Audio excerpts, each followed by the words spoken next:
रावण के जन्म की पौराणिक कथा जो आज हम आपको सुनाने जा रहे हैं। लंकापति रावण के जन्म से जुड़ी कहानी जो आज हम आपको सुनाने जा रहे हैं। कहा जाता है कि लोग लंकापति रावण को अनीति, अनाचार, दंभ, काम, क्रोध, लोभ, अधर्म और बुराई का प्रतीक मानते हैं और उससे घृणा करते हैं। लेकिन सबसे महत्वपूर्ण बात यहाँ पर यह है कि दशानन रावण में कितना राक्षस तत्व क्यों न हो, उसके गुणों की अनदेखी नहीं की जा सकती। रावण में अवगुण की अपेक्षा गुण अधिक थे। रावण एक प्रकांड विद्वान था। वेद शास्त्रों पर उसकी अच्छी पकड़ थी और वह भगवान भोले शंकर का अनन्य भक्त था।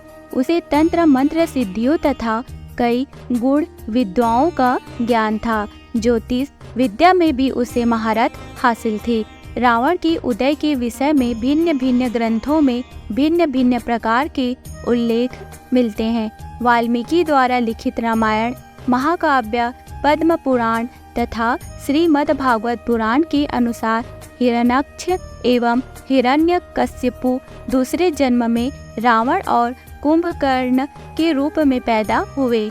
वाल्मीकि रामायण के अनुसार रावण पुलस्त्य मुनि का पोता था, अर्थात उनके पुत्र विश्वश्रवा का पुत्र था।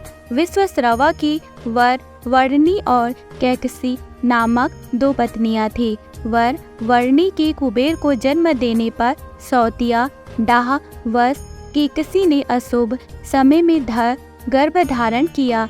इसी कारण से उसके गर्भ से रावण तथा कुंभकर्ण जैसे क्रूर स्वभाव वाले भयंकर राक्षस उत्पन्न हुए। तुलसीदास जी के रामचरितमानस में रावण का जन्म श्राप के कारण हुआ है। वे नारद एवं प्रताप भानु की कथाओं को रावण के जन्म का कारण बताते हैं।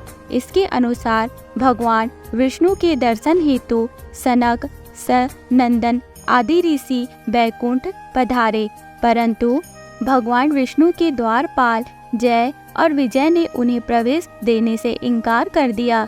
ऋषिगण अप्रसन्न हो गए और क्रोध में आकर जय विजय को श्राप दे दिया कि तुम राक्षस हो जाओ।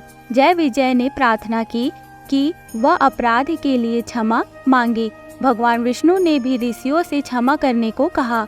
तब ऋषियों ने अपने श्राप की तीव्रता कम की और कहा कि 3 जन्मों तक तो तुम्हें राक्षस योनि में रहना पड़ेगा और उसके बाद तुम पुनः इस पद पर प्रतिष्ठित हो सकोगे। इसके साथ एक और शर्त थी कि भगवान विष्णु या उनके किसी अवतारी स्वरूप के हाथों में तुम्हारा मरना अनिवार्य होगा।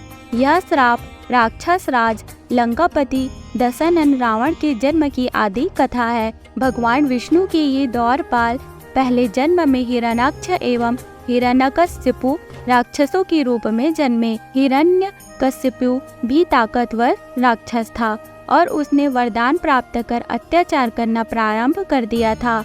भगवान विष्णु द्वारा अपने भाई हिरण्याक्ष का वध करने की वजह से हिरण्यकश्यपु विष्णु विरोधी था और अपने विष्णु भक्त पुत्र प्रहलाद को मरवाने के लिए भी उसने कोई कसर नहीं छोड़ी थी।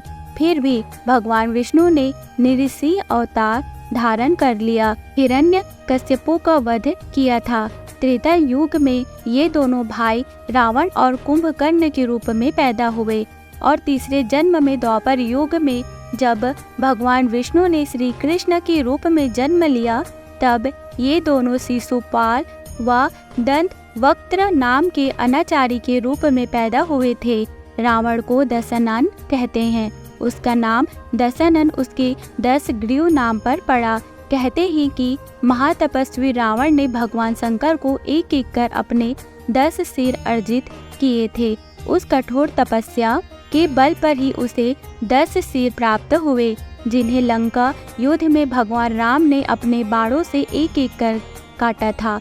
यदि रावण ने कठोर तपस्या से अर्जित अपने उन 10 सिरों की बुद्धि का सार्थक और सही इस्तेमाल किया होता तो शायद इतिहास में अपनी प्रकांड विद्वता के लिए अमर हो जाते और लोग उसे घृणा नहीं करते बल्कि पूजा करते। दोस्तों, आप सभी को दशहरा की हार्दिक शुभकामनाएं। ये कहानी आपको कैसी लगी हमें कमेंट करके जरूर बताइएगा। वीडियो को लाइक, चैनल को सब्सक्राइब जरूर कीजिएगा। मिलते हैं नेक्स्ट वीडियो में। Okay, bye bye, take care, thank you.